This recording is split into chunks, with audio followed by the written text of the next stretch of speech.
Hello students हमने अपनी last video में जो चैप्टर कंप्लीट कर लिया था वो था मॉर्फोलॉजी ऑफ फ्लावरिंग प्लांट्स। अब हम स्टार्ट करने वाले हैं the very very basic chapter and it's a base of biology. बेटा ये आपको बड़े अच्छे से करना है chapter, this is cell chapter, right? So let's start chapter number 8 and the name is cell. Cell the basic unit of life. Okay, cell the basic unit of life. तो करते हैं शुरू इसको। बेटा सबसे पहले ना हम ये देखते हैं what is a cell. Chapter के नाम को डिस्कस कर लेते हैं। What is cell? बेटा सेल क्या होता है? Cell is a basic structural and functional unit of life functional unit of life. देखो ये डेफिनेशन तो ऐसे आप कभी भी लर्न कर लोगे, लेकिन what that mean? It's a basic structure, मतलब हमारी बॉडी का जो स्ट्रक्चर बनाने वाला होता है वो सेल ही होता है, और जो उसमें वर्क करता है, फंक्शन करता है, वो भी सेल ही होता है, राइट? तो हमारी बॉडी का स्ट्रक्चर जिसने बनाया और जो उसमें वर्क कर रहा है वो भी सेल ही है। यानी कि मेरी बॉडी की ऐसी कोई भी एक्टिविटी नहीं होगी जो मेरा सेल परफॉर्म ना कर रहा हो। लाइक मैं मूव कर रही हूँ तो मेरे मसल्स वर्क कर रहे हैं। मसल इज़ अ टिश्यू, हमें पता है टिश्यूज़ कैसे बनते हैं। Cells group together to form tissues they form organ they form organ system, and organ system form the complete organism. Okay, right? So actually ये सेल का जो हमने पढ़ना है, ये हम किस ब्रांच में पढ़े बायो की? बेटा there are the branches of biology that deals with the study of cell, cytology and cell biology. So we'll discuss this some terms first.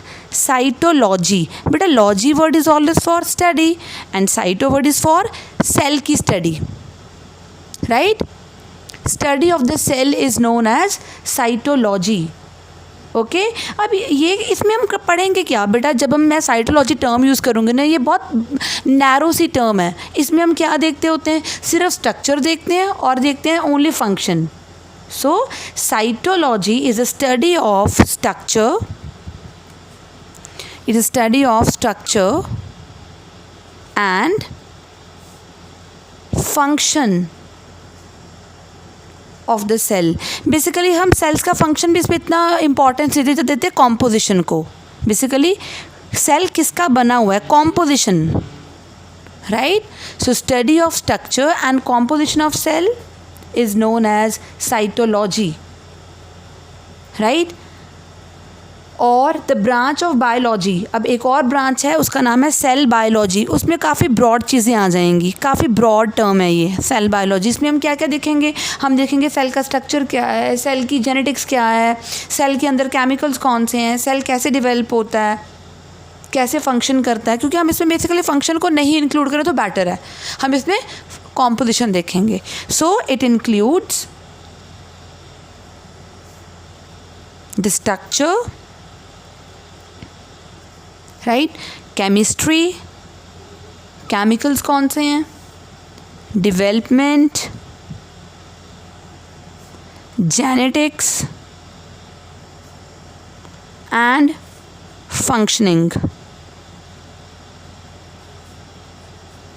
functioning of cells, right? So cell biology it deals with the structure, chemistry, development, genetics। मतलब उसके अंदर jeans कैसी हैं, कितने chromosomes हैं, उनका structure क्या है, कैसे बिहेव करता है, कौन से प्रोटीन्स बनाता है। So all the things they are studied under a broad category, broad branch, and the name is the cell biology, right? So cell biology is therefore a unifying object, है ना? ऐसे सब कुछ स्टडी करने वाला है। So it's a unifying subject बोल सकते हो आप इसको। ओके, नाउ अब हम करते हैं बेसिक यूनिट के बारे में, सेल के बारे में कुछ और नॉलेज इकट्ठी। सो सेल द बेसिक यूनिट, उसके बारे में डिस्कस कर लेते हैं हम। अभी तो मैंने सिर्फ ये बताया व्हाट इज़ सेल, कौन सी ब्रांचेज हैं, ये डिस्कस करा है। तो सेल बिल्कुल बेसिक यूनिट है। बेटा कोई भी ऐसा लिविंग ऑर्गेनिज्म नहीं होगा जिसमें हम ये बोले कि सेल्स नहीं होंगे। So cell is a basic unit of life as no living organism can have life without being cell. Cell तो होगा ही और सेल के कारण ही लाइफ है. Okay, so that's why it is both the structural and functional unit of life. Structure भी बनाएगा लाइफ की और फंक्शन भी करेगा. और we know that all of us has started our life. हम सब ने बेटा अपनी life from a single cell start करी है. From a single cell. Okay, so we all have started our life from a single cell. that the name is zygote. मैं अपनी बात करूँ तो सबकी. Okay, so a number of organism. बेटा कुछ तो ऑर्गेनिजम्स भी ऐसे होते हैं जो बने ही सिंगल सेल के होते हैं. So types of organisms on the basis of cell. Number of cells. Types of organisms on the basis of number of cells. Okay, चलो तो वी हैव यूनिसेलुलर ऑर्गेनिजम्स, यानी कि ये आपको पता है, ये तो आप छोटे से करते आ रहे हो. And multi cellular organisms. Unicellular and multi cellular organism. बेटा uni that is made up of just one cell, जो सिर्फ एक ही सेल का बना होगा. और it is also known as a cellulo. Like for example, मैं यहाँ पे एग्ज़ाम्पल लूँगी बैक्टीरिया की, और मैं यहाँ पे एग्ज़ाम्पल लूँगी यीस्ट की, प्रोटोजोन्स की, राइट. और सिंगल सेल्ड एल्गी जैसे क्लोरेला. ये एग्जांपल्स होंगी इसकी. Multicellular organism as the name indicate this is made up of many cells. Made up of many cells. That is why it is known as multicellular. Right. For example अगर मैं बात करूँ बेटा, we humans, है ना, plants, animals और fungi, we all are multicellular organisms. Okay, अगर मैं आपको एक हायर प्लांट या एक एनिमल के सेल्स की बात बताऊँ तो बेटा उसमें कितने सेल्स हो सकते हैं? मिलियंस बिलियंस ऑफ सेल्स हो सकते हैं. राइट. मैं आपको एक बताती हूँ, जो एक न्यूली बॉर्न बेबी होता है ना ह्यूमन का, ह्यूमन्स न्यूली बॉर्न बेबी, जिसको हम इन्फेंट बोलते हैं, राइट, उसमें होते हैं अबाउट 2 × 10⁻12 सेल्स. इतने सेल्स होते हैं उसमें. और नंबर इंक्रीज़ हो जाता है. अगर मैं एक 60 kg इंडिविजुअल की बात करूं तो एक 60 kg इंडिविजुअल में कितने सेल्स होंगे? अबाउट हम लेकर चलते हैं, दैट इज़ 25 इतने सेल्स. राइट. बहुत ज़्यादा. सॉरी, ये तो 60 kg इंडिविजुअल में हम बात करेंगे, अबाउट सेल्स होते हैं 100 × 10⁻12 सेल्स, और वी कॉल इट इतने सेल्स. लेकिन जो मैं पहले लिख रही थी, ये मैं बता रही थी कि हमारे पास अबाउट इतने जो सेल्स होते हैं वो कौन से होते हैं? दैट इज़ हमारे ब्लड में मिलते हैं इतने सेल्स. तो found in blood. Okay, so a drop of blood contain several million cells. Right. Clear. तो मैं बेसिक पढ़ा रही हूँ बिल्कुल अभी. फटा यूनिसेलुलर फटा मल्टीसेलुलर ऑर्गेनिज्म नंबर बता दिया मैंने. बेबी में कितने होंगे, एक 60 kg के इंडिविजुअल में कितने होंगे. राइट. एक 60 kg के इंडिविजुअल में इतने सेल्स हो सकते हैं. हम बेसिक लेके चल रहे हैं ये. Okay. So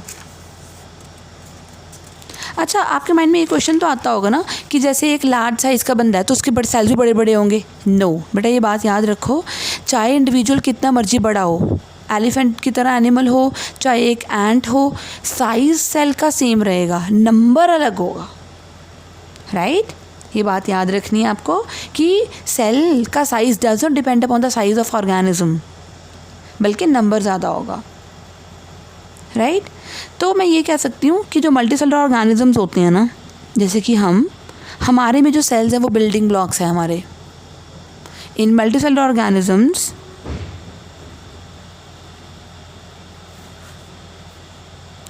sales are the building blocks of life. Clear. Cells हमारे बिल्डिंग ब्लॉक्स हैं बेटा बॉडी के. और हर सेल अपनी तरफ से बेटा स्पेशलाइज्ड है कुछ ना कुछ करने के लिए, कुछ भी।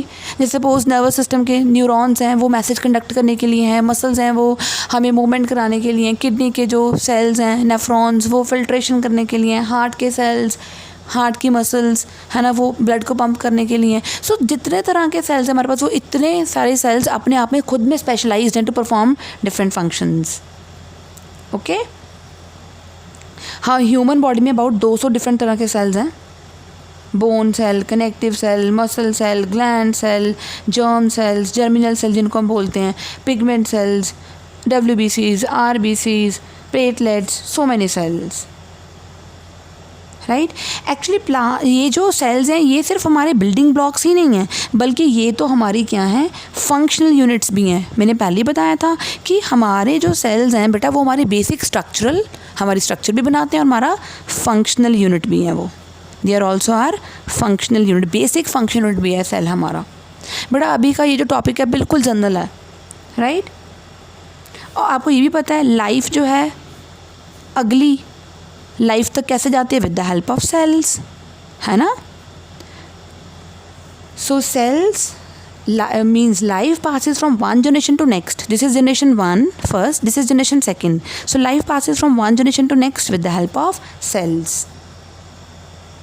Okay, and we know that कि ये जो cells होते हैं ये कौन से होते हैं बेटा, जर्मिनल सेल्स। जैसे कि कौन कौन से, yes, sperm and ovum, sperm and ovum. Okay, clear. और हमें ये भी पता है सेल ऑर्गेनाइज हो जाता है, ऑर्गेनाइजेशन ऑफ सेल कैसी है, राइट। देख लेते हैं अभी हम ऑर्गेनाइजेशन ऑफ सेल। बेटा अगर आपसे कोई पूछे व्हाट इज ऑर्गेनाइजेशन तो आप क्या बोलोगे, ऑर्गेनाइजेशन होती है ग्रुपिंग, है ना, ग्रुपिंग ऑफ समथिंग। तो cells they group together to form tissues, tissues they group together to form organ, and organs they form organ system, and organ system form complete organism.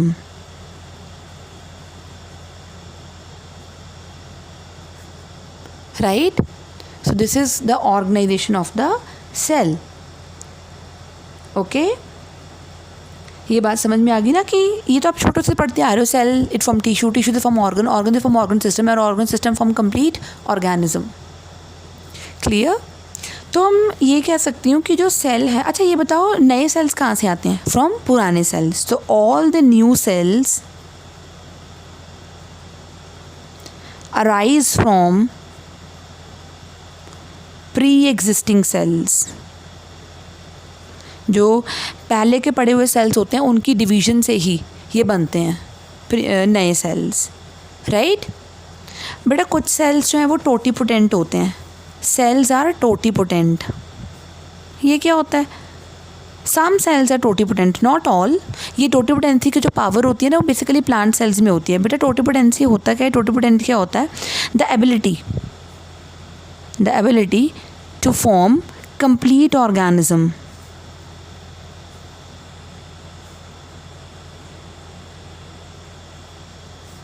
Even from a single cell, from a single cell. तो मैं यहाँ पे अब ये चीज़ conclude कर रही हूँ कि जो सेल होता है ना, कंक्लूजन यहाँ पे ये दे रही हूँ कि जो सेल होता है, cell is a basic unit and structural and function unit of an organism. ये तो है ही है, and it is the smallest and capable of independent existence. सबसे छोटी इकाई है ज़िंदगी की, और इंडिपेंडेंटली रह भी सकते हैं। आप देख ही रहे हो बैक्टीरिया, क्लाइडोमोनास, क्लोरेला, ये अकेले के लिए तो हैं, सिंगल सेल तो हैं। तो ये इंडिपेंडेंट एग्जिस्ट भी कर सकते हैं और ये असेंशियल फंक्शंस लाइफ के परफॉर्म भी कर सकते हैं।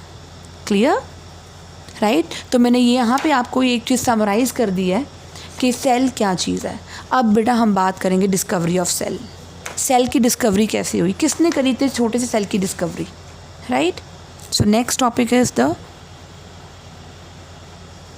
Discovery of cell. तो करें शुरू।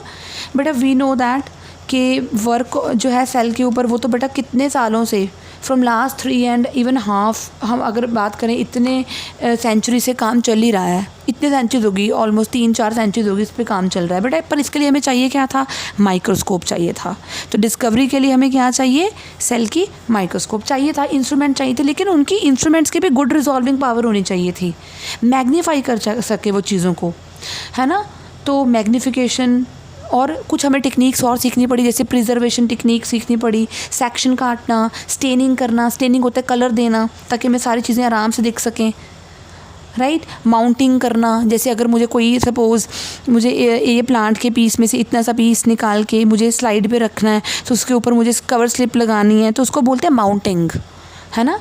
ये चीज़ों के लिए बेटा हमें बहुत सारी टेक्निक्स की नीड थी, और हमें पता है बहुत सारे टूल्स और टेक्निक्स बहुत इम्प्रूव भी हुए हैं, और उस इम्प्रूवमेंट के कारण ही तो हम क्या कर पाए हैं बेटा, we are able to discover the cell. Otherwise cell discover ना हो पाता। सेल के अंदर की जो ऑर्गेनेलीज हैं उनकी प्रॉपर डिस्कशन, है ना, हमें डीप तक स्टडीज़ पता है because of electron microscope, right. You know the first microscope was build up by scientist Jansen. First microscope was discovered by Janssen in the year 1590, बहुत पहले की बात है, राइट। उसके बाद mainly it was first modified by scientist Galileo in 1610 and then by Robert Hooke, right. Robert Hooke ने भी modify करा माइक्रोस्कोप को। रॉबर्ट हुक बेसिकली मैथमेटिशियन और फिजिशिस्ट था, राइट। उसने बेटा अपना सेल्फ डिज़ाइन माइक्रोस्कोप बनाया, ही सेल्फ डिज़ाइंड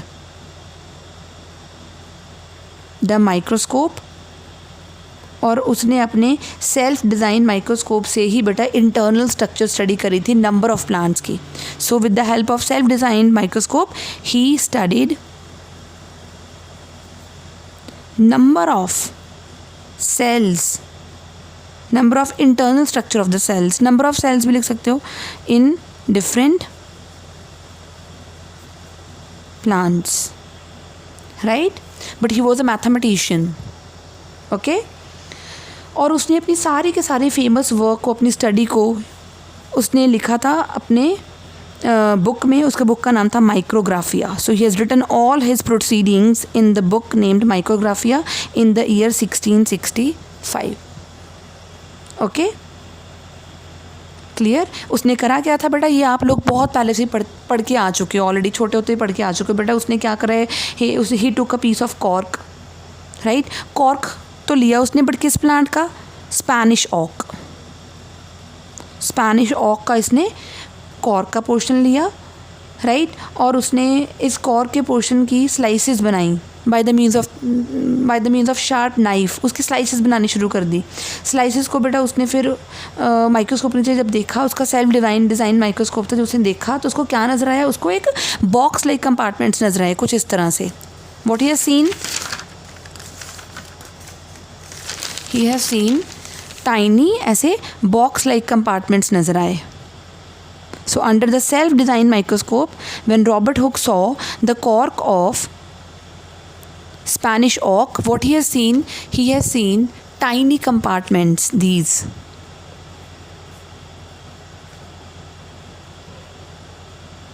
Right? और पता है इसने tiny compartments को क्या नाम दिया? इन tiny compartments को इन्होंने नाम दिया था क्या? Cellulae. Right? क्या दिया नाम?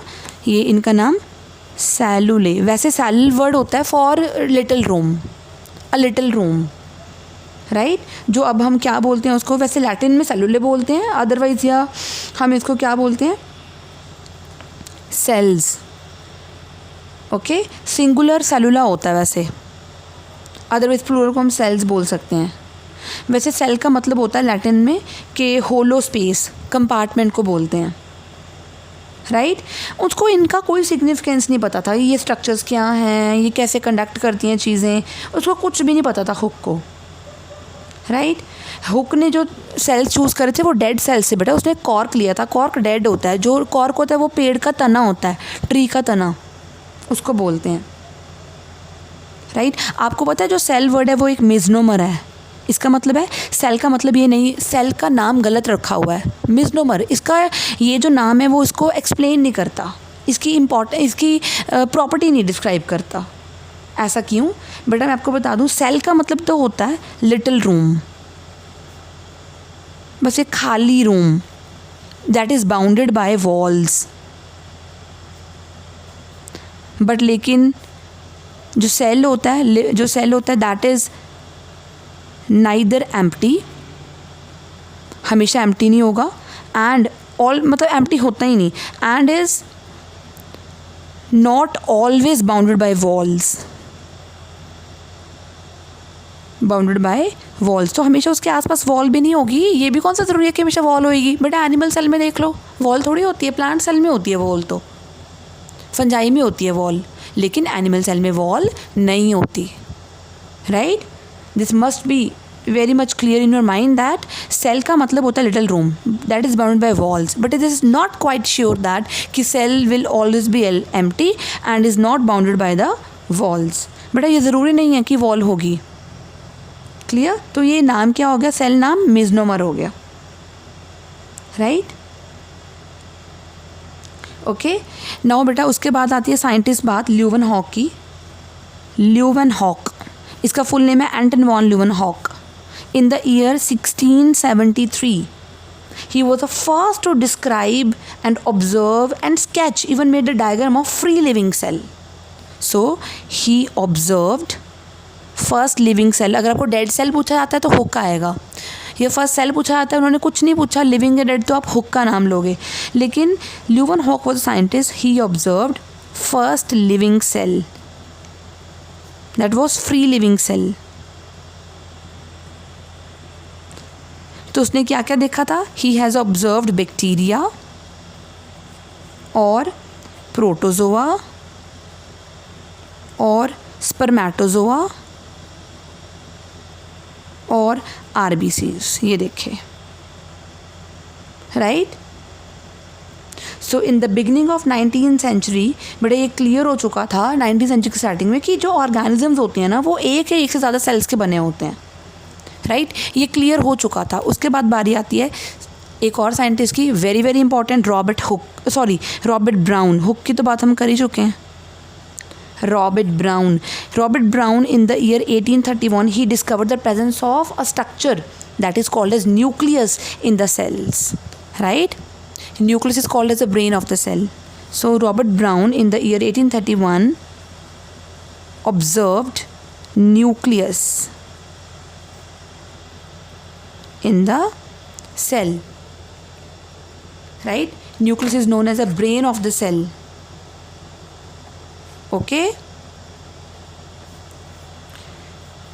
राइट। और ये इसने कौन से सेल्स लिए थे बेटा, जो रॉबर्ट ब्राउन था उसने लिए थे ऑर्किड के रूट के सेल्स में डिस्कवर करे थे, इन द ऑर्किड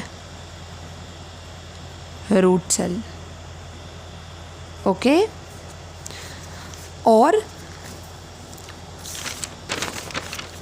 और बेटा जो सेल के अंदर बेटा लिविंग सा सब्सटेंस नहीं होता, सेमी फ्लूइड सब्सटेंस होता है, उसको डिस्कवर करता साइंटिस्ट डुजार्डिन ने। Scientist Dujardin discovered semi fluid substance. Right, और उसने पता क्या नाम दिया था सेमी फ्लूइड को, सार्कोड। क्या बोला था उसने, सार्कोड बोला था साइंटिस्ट डुजार्डिन ने। राइट, इसमें नाम लेते हुए टंग ट्विस्ट कर जाती है, डुजार्डिन। राइट, सो उसके बाद आते हैं बहुत बहुत important scientist that is Schleiden and Schwann. बेटा शेल्डियन इन द ईयर 1838, बेटा Schleiden was a botanist, plants की स्टडी करने के वालों को बोलते हैं बॉटनिस्ट। ओके, और एक साइंटिस्ट और एंड स्कैवन, सचवन या स्कैवन, श्वान। राइट, ये जूलॉजिस्ट जो एनिमल्स की स्टडी करते हैं। राइट, सो शेल्डियन एंड स्कैवन ये श्वान। बेटा इन दोनों ने क्या करा, इन दोनों ने मतलब इंडिपेंडेंटली इकट्ठे वर्क नहीं करा। ये इन्होंने प्लांट पे वर्क करा, इसने एनिमल पे वर्क करा, राइट। दोनों ने मिलकर डिस्कवर करा कि एक्चुअली सेल क्या है, सेल के अंदर क्या है। So scientist Schleiden found that all the plant cells have a similar structure. क्या क्या उसने बोला कि जो all plant cells have cell wall and a clear jelly-like material, a clear jelly-like substance। और साथ में क्या होता है उसने बोला, और साथ में होता है nucleus, right. But independently work किसने करा, जोलॉजिस्ट श्वान ने, इन द ईयर 1838 में, दोनों ने। And he discovered what? He discovered animal cells. Animal cells, they lack cell wall. Cell wall नहीं होती बेटा एनिमल सेल के पास, ओके बाकी सब कुछ सेम। फिर बारी आती है साइंटिस्ट एक और, that is Purkinje scientist in the year 1839. He was the one who basically named that jelly-like substance. He named jelly like substance as protoplasm. बेटा जब भी मैं प्रोटोप्लाज्म टर्म यूज़ करूँगी उसका मतलब होता है न्यूक्लियस प्लस साइटोप्लाज्म। अगर मैं अकेला साइटोप्लाज्म बोलती तो बस मैं वो एक लिक्विड की बात कर रही हूँ, साथ में न्यूक्लियस इंक्लूड नहीं कर रही, लेकिन अब मैंने क्या बोला है, protoplasm. So Purkinje in the year 1839 he coined the term protoplasm, कि उस जेली लाइक मटेरियल का नाम क्या है, प्रोटोप्लाज्म।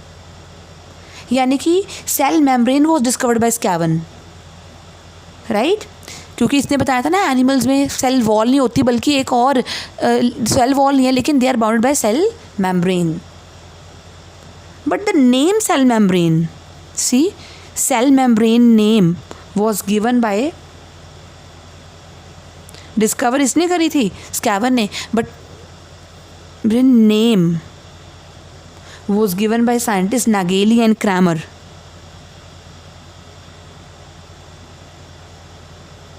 उसके बाद तो बेटा उसकी ऑर्गेनाइज वगैरह डिस्कवर हो गई। वो हम तब करेंगे किसने डिस्कवर करी वगैरह सब कुछ, जब हम ऑर्गेनाइज शुरू करेंगे, राइट। तो ये थी स्टूडेंट्स हमारी आज की वीडियो, राइट। तो इसमें कुछ खास नहीं था, ये आप लोग 9th क्लास में ऑलरेडी पढ़ चुके हो। मेन टॉपिक्स शुरू होंगे हमारी कल और परसों वाली वीडियोस से, okay. Till then stay safe, stay home and do your work properly, right, and stay motivated also. Bye bye.